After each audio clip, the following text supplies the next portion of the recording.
Abra comigo o livro de Gálatas no capítulo 4, seguindo a série de mensagens de exposição desse livro. A carta da liberdade cristã foi para a liberdade que Cristo nos libertou. Eu tenho sido enfático nessa frase: libertação não é os demônios sair, nem o capeta falando grosso. A libertação verdadeira é Jesus entrar, permanecer e mudar a nossa história. Essa é a verdadeira libertação. É uma vida em Cristo e Cristo vivendo em nós. A partir do verso 21, o apóstolo Paulo já está chegando ao final desta carta. E aqui ele cita um dos principais exemplos da tradição veterotestamentária, ou seja, do Antigo Testamento. Ele usa um dos símbolos, que é Agar, uma mulher que foi trazida a Abraão para que ele coabitasse e tivesse um filho na força do braço, porque a essa altura Sarai era estéril. É por isso que Agar tem um exemplo muito grande. Agar é o que seria a mãe dos islamitas até os dias atuais. O Islã é a maior religião do universo. E Agar se tornou a mãe de Ismael, filha de Deus, mas diante da promessa não era o propósito de Deus para que Abraão e a sua família cumprisse. É por isso que nós vamos entrar nesse texto que Paulo chega aqui. Nós falaremos escravo ou livre. É o tema da mensagem aqui desta tarde. Verso 21 que diz assim: digam-me vocês, os que querem estar debaixo da lei, acaso vocês não ouvem a lei? Pois está escrito que Abraão teve quantos filhos? 2, um da escrava e outro da livre. O filho da escrava nasceu de modo natural, mas o filho da livre nasceu mediante promessa. E isto é usado aqui como ilustração. Estas mulheres representam duas alianças. Uma aliança procede do Monte Sinai e gera filhos para a escravidão. Esta é Agar. Agar representa o Monte Sinai na Arábia e corresponde à atual cidade de Jerusalém, que está escravizada com os seus filhos. Mas a Jerusalém do alto é livre e é a nossa mãe.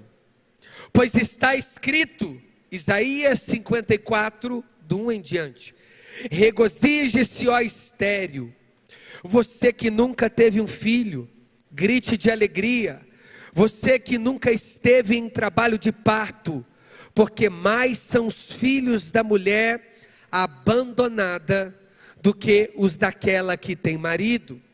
Vocês, irmãos, são filhos da promessa como Isaque.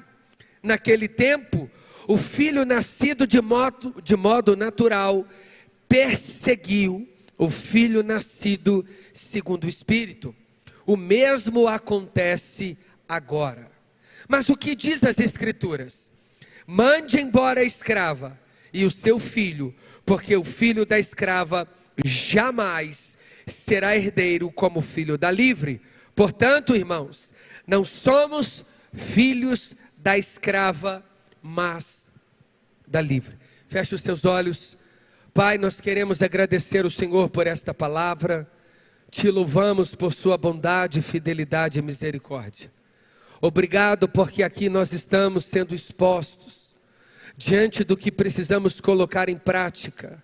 Nos ajude a cumprir a tua fiel palavra e que saiamos daqui confrontados, mas transformados pelo poder da sua palavra, em nome de Cristo Jesus. E você pode aplaudir o Senhor mais uma vez.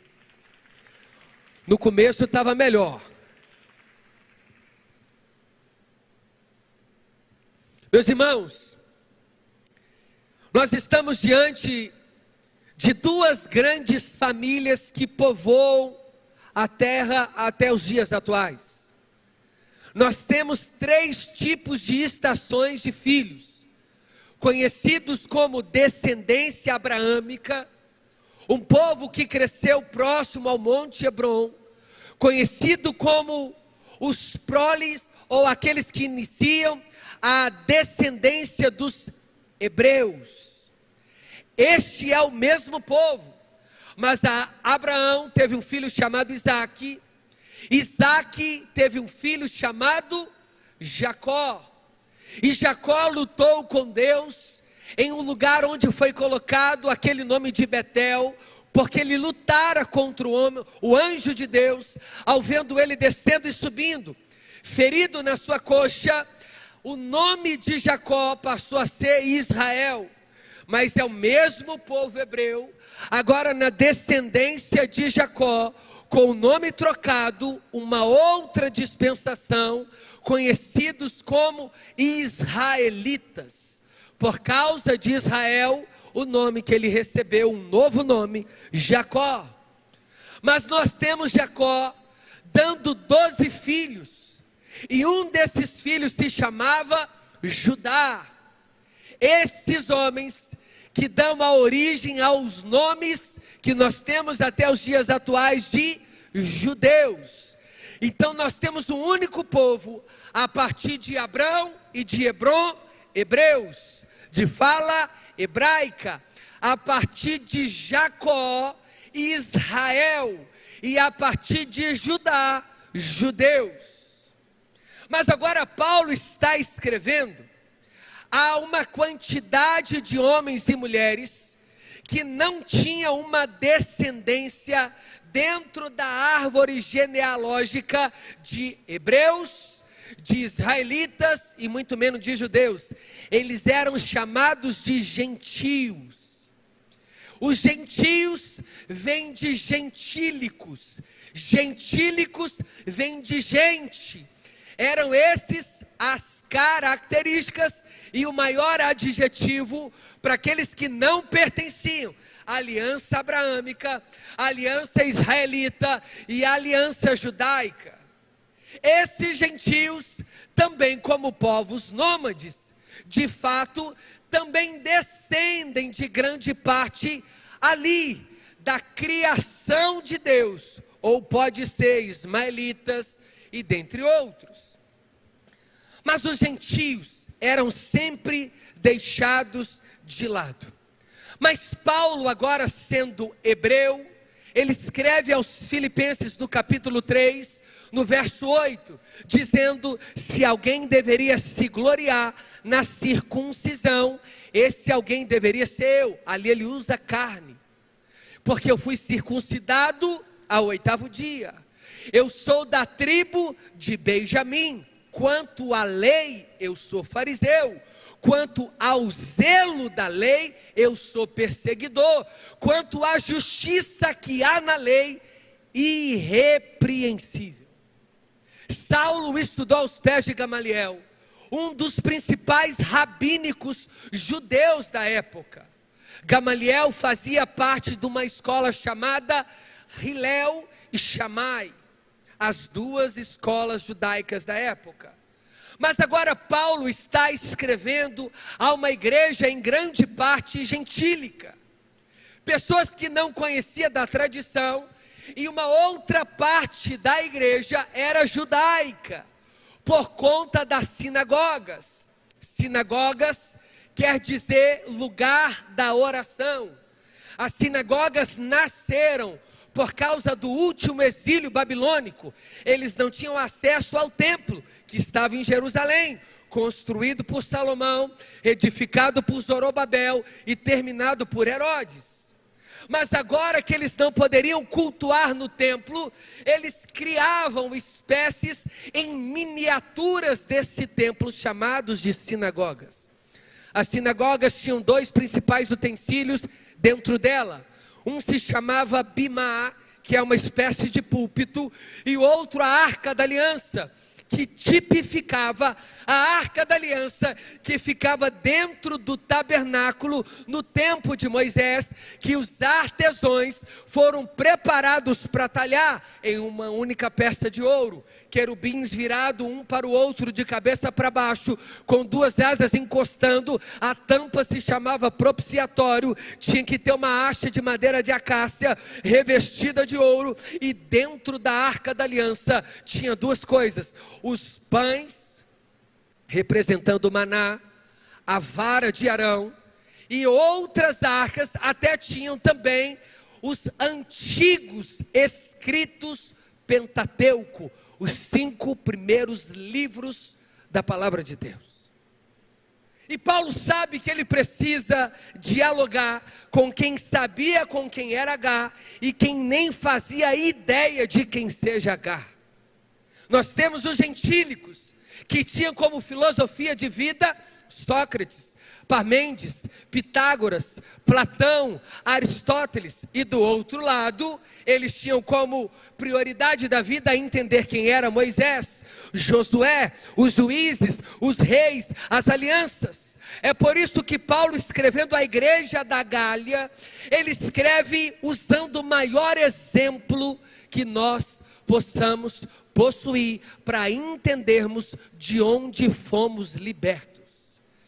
Quem não sabe o pecado que possuía, pouco dará graças por isso. Mas quem sabe de onde Deus tirou, muito será dado graças.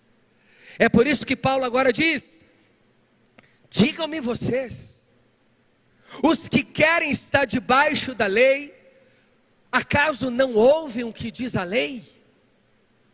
Paulo agora quer combater o sincretismo.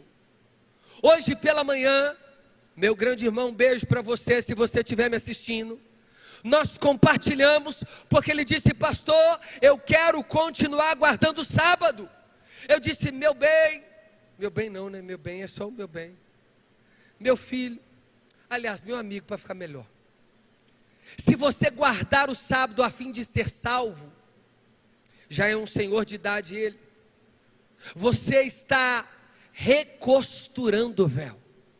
Agora, se você quer tratar o descanso apenas no sábado, sem o efeito da salvação, não faça só no sábado.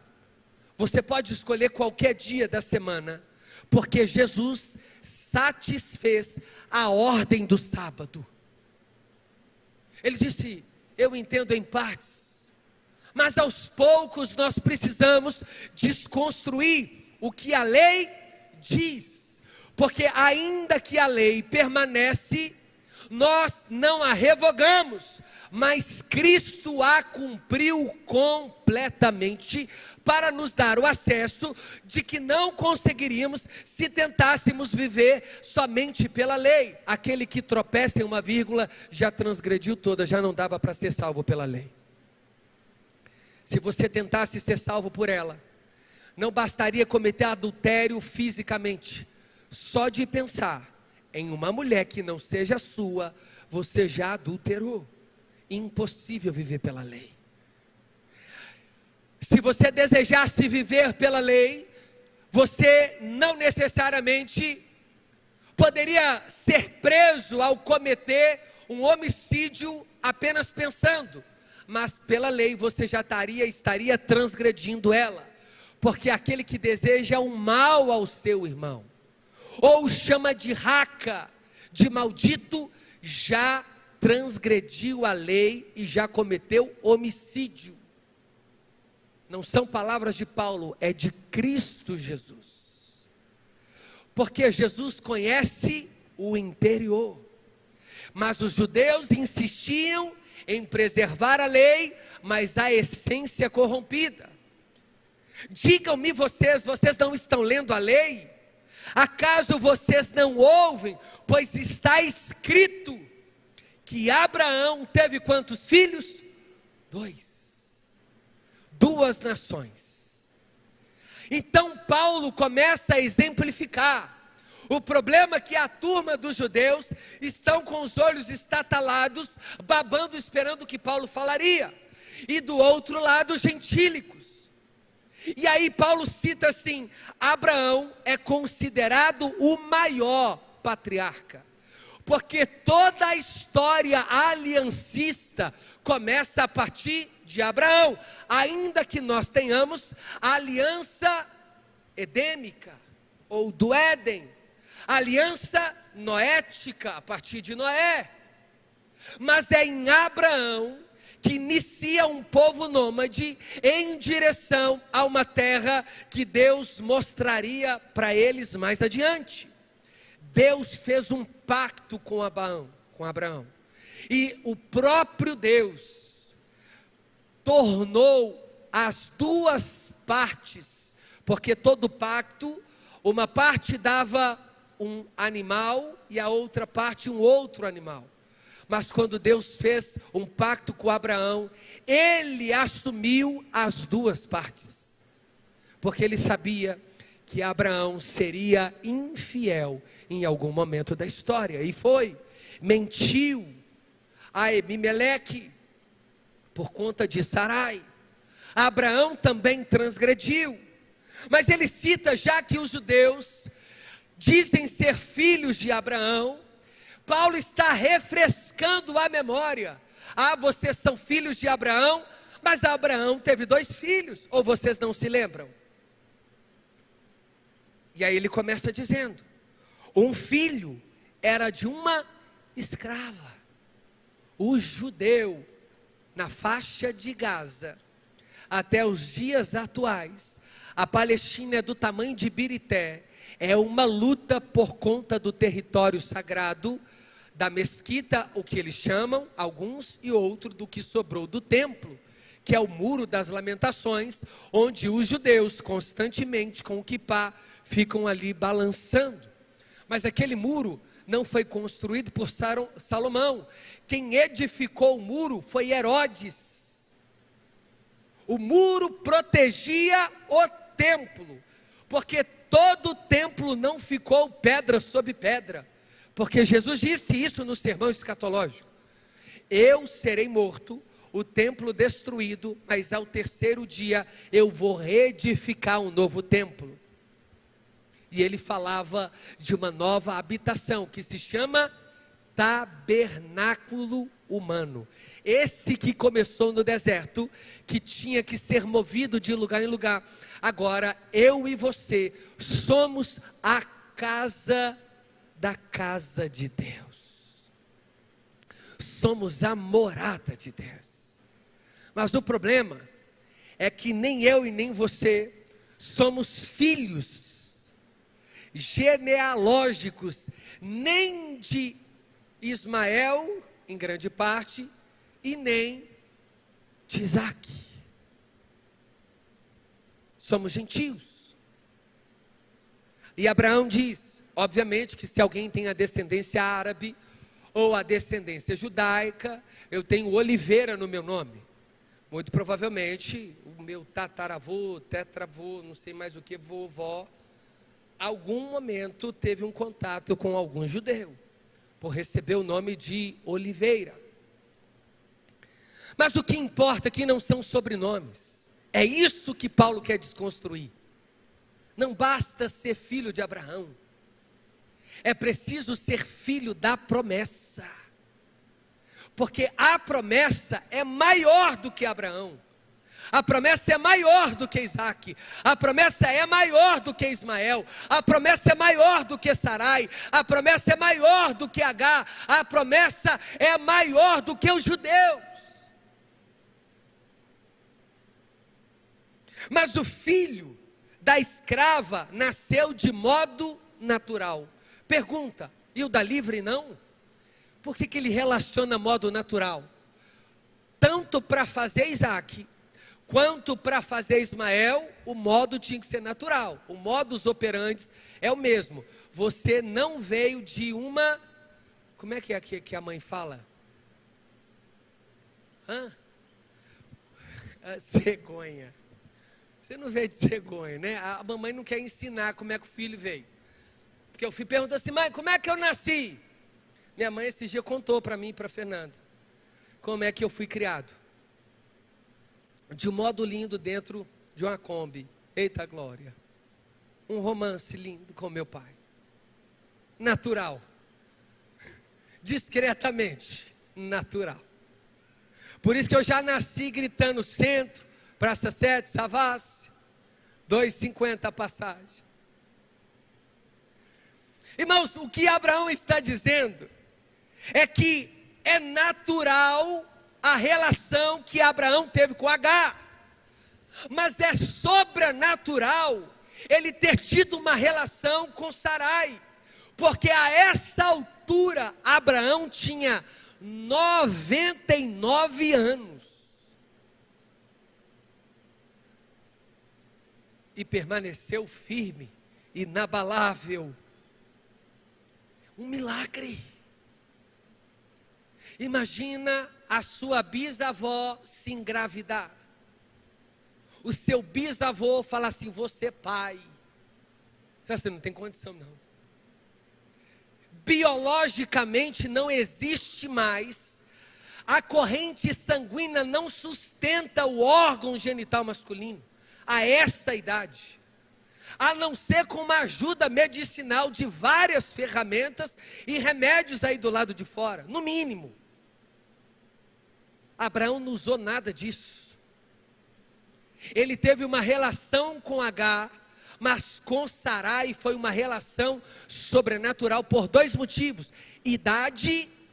Uma coisa é Abraão ter filho com essa idade, mas Sarai não poderia ter, porque além da idade, ela era estéril.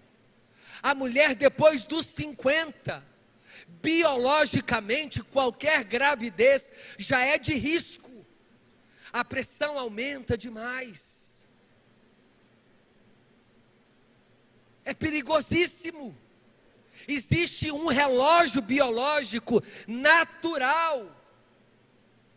Então o que Paulo está dizendo é que foi sobrenatural a maneira como Isaac nasceu, e com Agar foi natural, porque Agar é como se representasse a lei, força humana, liturgia, métodos, dogmas, o homem fazendo, o homem cumprindo, o homem exercendo. Mas já para a sua esposa Sarai, tudo foi sobrenatural, desde a concepção ao nascimento, sobrenatural.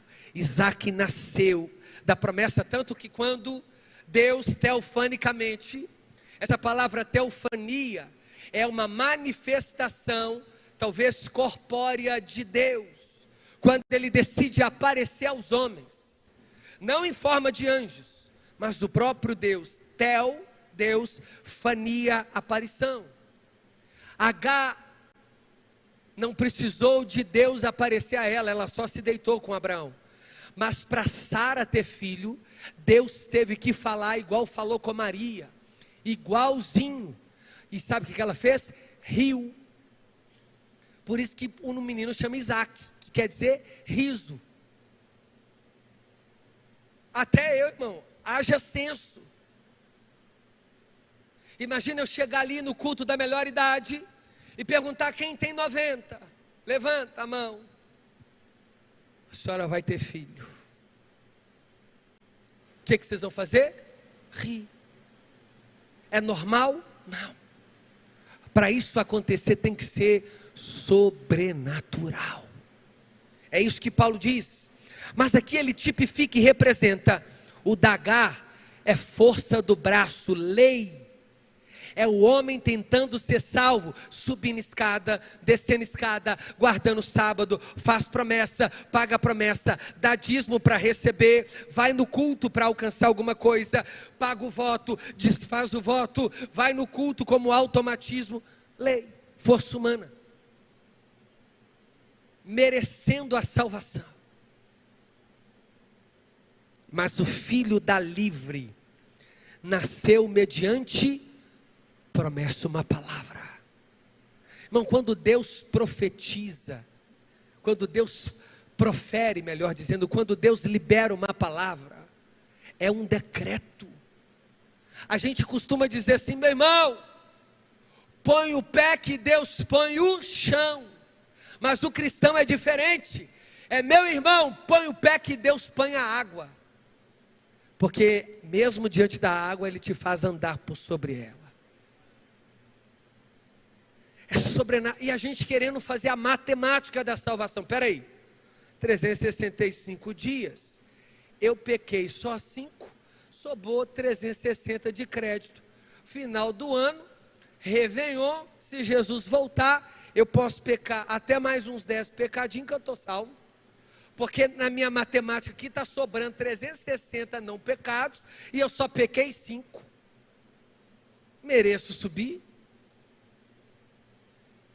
Pode parecer engraçado, mas a gente começa a fazer assim.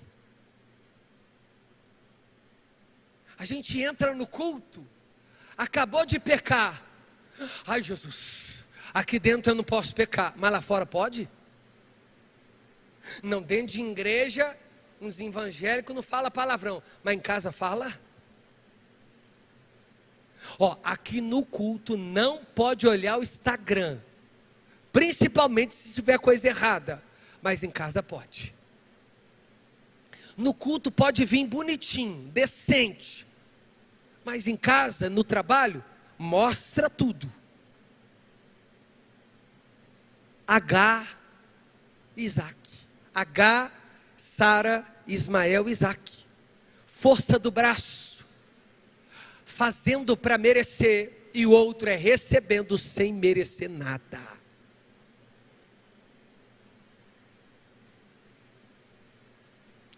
Rude cruz se erigiu, porque dela com emblema de vergonha e dor. Foi na cruz que nós alcançamos a salvação, não foi na força do braço da lei, foi sem mérito, sem chamar a atenção de Deus. Ele olhou para nós, pobres pecadores, e nos disse: eu te escolhi, eu te amei, eu te chamei primeiro, eu te dei um novo desígnio, um novo caminho, muda a sua história, independentemente de como você está, já foi, fez, cometeu. Se eu escolhi, está escolhido, filho da promessa. É por isso que a gente não tem ainda capacidade de tolerar as escolhas de Deus. Porque Deus é mestre em trazer assassinos na vida passada para se tornar pastor. A gente não suporta. Parece que Deus tem mania de pegar os piores traficantes, os mais sujos, o que era o mais garanhão, vacaiado, trapalhado, trocava tudo dentro de casa em troco do trinca-ferro lá na feira da Toshiba, e faz dele um pregador do evangelho. Aí o filho da lei fica assim: fulano? Gente, ontem estava usando droga, ontem estava matando, destruindo, estava na boca de fumo. Era isso que Agar fazia com Sara, zombava dela, irritava Sara. A gente não aceita a salvação pela graça, é mentira. A gente pode aceitar a nossa, mas a de quem Deus está salvando a gente tem dificuldade. Quer ver um exemplo? Traz Fernandinho Berabá para dentro do culto, depois de convertido. Se a gente recebe, se a gente até o final da vida dele não vai ficar assim: sei não, hein, meio estranho, já está até pregando. Isso aqui é pesadíssimo para quem tenta merecer salvação. Deus só salva os bonitinhos que vai no culto, que ajuda as senhorinhas a atravessar as ruas, que não fala palavrão, que é toda certinha, toda militante, todo militante, sabe a verdade, é alguém que foi criado em um bom lar, não fez nada de errado, é um ursinho de pelúcia, mas só Deus para saber o que pensa. Porque se pudesse passar no telão, ia ficar envergonhado. Aí esse chuchuzinho, essa chuchuzinha, não aceita um assassino se tornar pastor. Mas pastor, como é que pode? Uai, como é que pode você ter sido salvo? A pergunta é você, não é o assassino. O que Deus fez para te escolher? Ou o que você fez para ter sido chamado a atenção de Deus? Nada. Aí tem gente que fala, esse pastor fiz nada mesmo. Mais um motivo. Uma inércia. Fazia nada. Uma água de batata. Indiferente. Não deu trabalho, mas também não ajudou ninguém no trabalho. Não deu trabalho para a mãe nem para o pai, mas também não ajudou ninguém, não fez nada. Por que Deus tem que te salvar? Por que Deus tem que te escolher? Ou você acha que você fez alguma coisa para Deus te amar? Nada, a não ser raiva nele. É isso que a gente faz em Deus, raiva. Por isso que acende a ira dele. E por isso que no Antigo Testamento animal morria, para o homem não ter que morrer. Hoje nós não temos a necessidade do animal, porque ele não mandou ninguém vir nos salvar, ele desceu no Filho. Ele veio ao nosso encontro e se entregou por nós, o Cordeiro de Deus que tira o pecado do mundo. É por isso que não tem mais necessidade de oferecer sacrifício. Irmão, se nós não tivéssemos Cristo, haja animal na porta da Lagoinha. Se cada um trouxesse uma pomba, uma rolinha ou um cordeiro por conta de um pecado da semana, aqui ia virar uma fazenda na porta. Isto é usado como ilustração. Agora ele diz, é uma ilustração, é alegoria. Estas mulheres representam duas alianças. Uma aliança procede do Sinai, que é onde Deus falou to face, né? Corondel, direto com Moisés.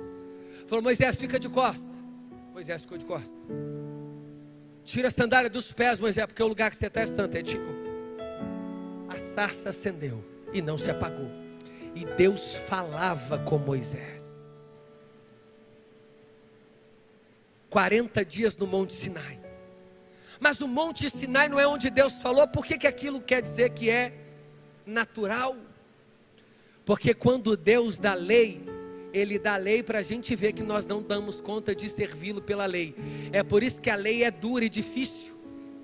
Porque a lei aponta para uma saída que é Jesus, que satisfaz toda a obrigação da lei, do sábado, das festas, dos ritos, da tradição, para nos devolver um acesso que nós não poderíamos ter, senão por meio do Cordeiro, que rasgou o véu de cima para baixo, e nos levou para o santíssimo lugar.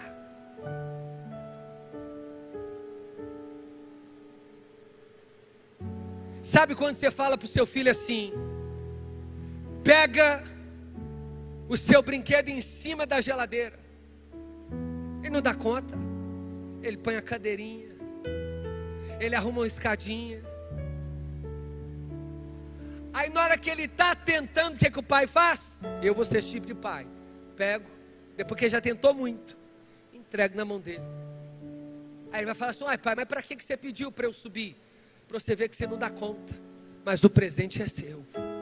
Isso é lei. Pega o presente em cima da geladeira ao judeu.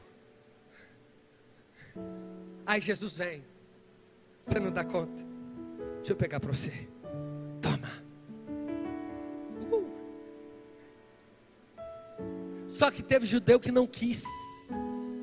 Inclusive, grande parte dos judeus cantaram e conclamaram lá na praça de Pôncio Pilatos: solte a Barrabás, crucifique Jesus. Você está achando que quem cantou isso foi Romano? Romano só matou a pedido dos judeus, do sinédrio. Sabe o que a palavra sinédrio quer dizer? Conjunto de anciões, responsáveis pela supremacia da lei. O sinédrio seria o Supremo Tribunal Federal, hoje dentro de uma Constituição, manda e desmanda. Mas foi o Supremo Sinédrio que mandou matar Jesus. Por isso que eu fico de coração, mais uma vez eu vou falar,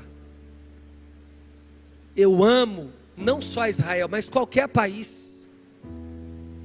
Mas quando a gente tenta brasileiro se tornar judeu, o nome disso é prosélito. Nasceu em Sabará, aí anda só de equipar e de estola sacerdotal. É o judeu. Para com isso. Se Deus quisesse que você fosse judeu, você nascia em Israel. Judeu não é mais aquele que é na força do braço. Não há mais judeu, não há mais grego, não há mais romanos, não há mais escravo.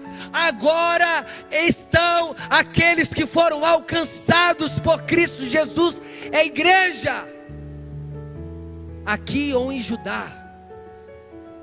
Eu sei que pode parecer ofensivo, mas tem gente que ama mais Israel do que o Brasil. Sai daqui para batizar lá. Gasta esse dinheirão de passagem para passar pelo Jordão, onde Jesus foi batizado, mas continua mesmo em casa aqui.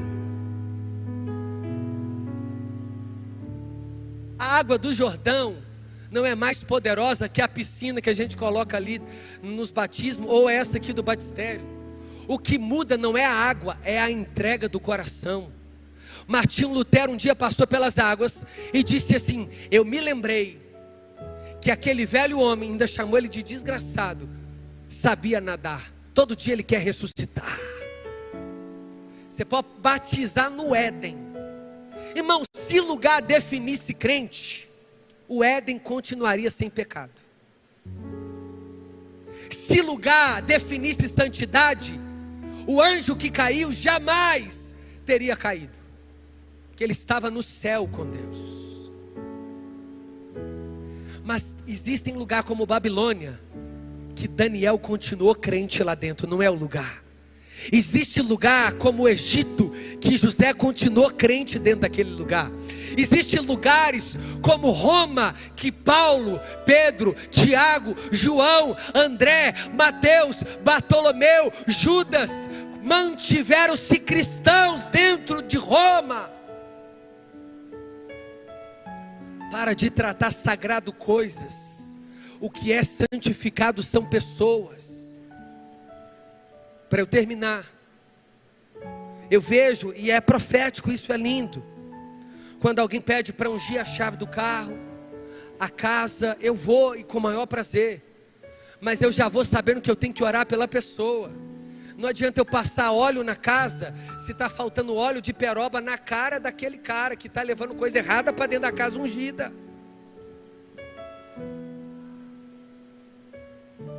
O carro está ungido, mas quem entra lá dentro não está. É outro tipo de unção. Nem Cassiane toca no carro, é só a Loki. Lady Gaga.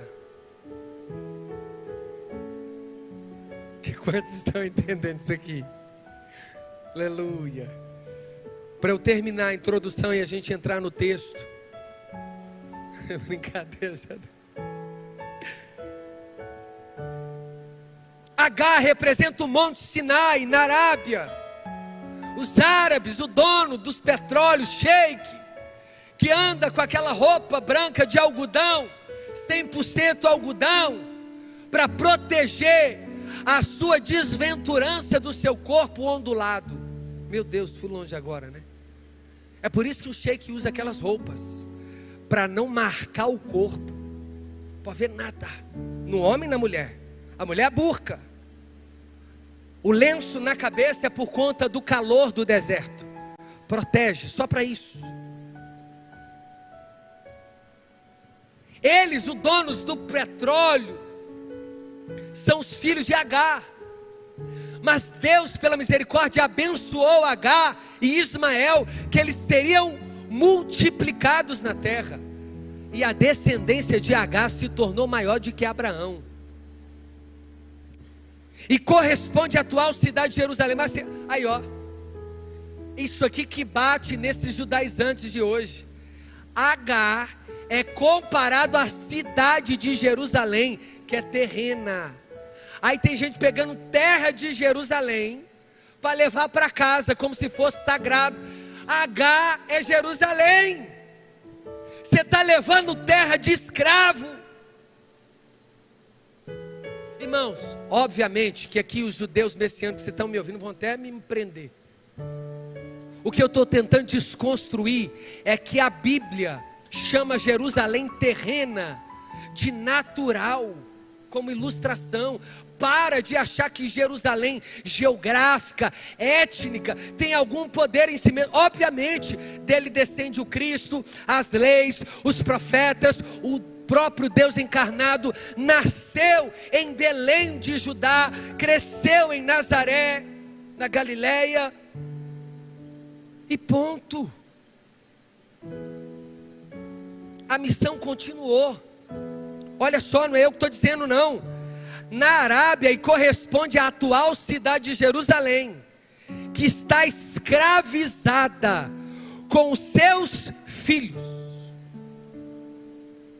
Imagina, gosta de trazer as coisas de Jerusalém para o Brasil, porque acha que é mais sagrado, acha mais importante batizar no Jordão. Pode batizar, irmão, não tem problema não, você não vai perder salvação. Mas de coração, eu tenho um sonho de conhecer Israel. Eu ia ficar fascinado, entrar no sepulcro, ir no Monte das Oliveiras, lá em Betânia, passar pela Via Dolorosa, conhecer os tanques como é que é o tanque? Os tanques que tinham lá, esqueci o nome do tanque, Betesda. Conhecer também o Jordão. Irmãos, o Monte das Oliveiras eu ia ficar fascinado, mas não mudaria nada, porque é o meu coração diante daquele lugar que precisa reconhecer o que aconteceu historicamente, mas no poder espiritual para transformar a minha vida. Quantos aqui estão entendendo? Eu amo Israel, assim como amo o Brasil, amo muito mais o Brasil, é minha pátria, é minha nação. Glória a Deus. Mas a Jerusalém do alto, é essa que nós temos que buscar a terra dela. E para pegar um pedacinho da terra tem que perder a vida aqui. A passagem é um pouquinho mais cara. Tiago, mas não é de graça? Não. Custou o filho. Não, mas o filho morreu de graça. Não, o filho não morreu de graça. O filho deu a vida.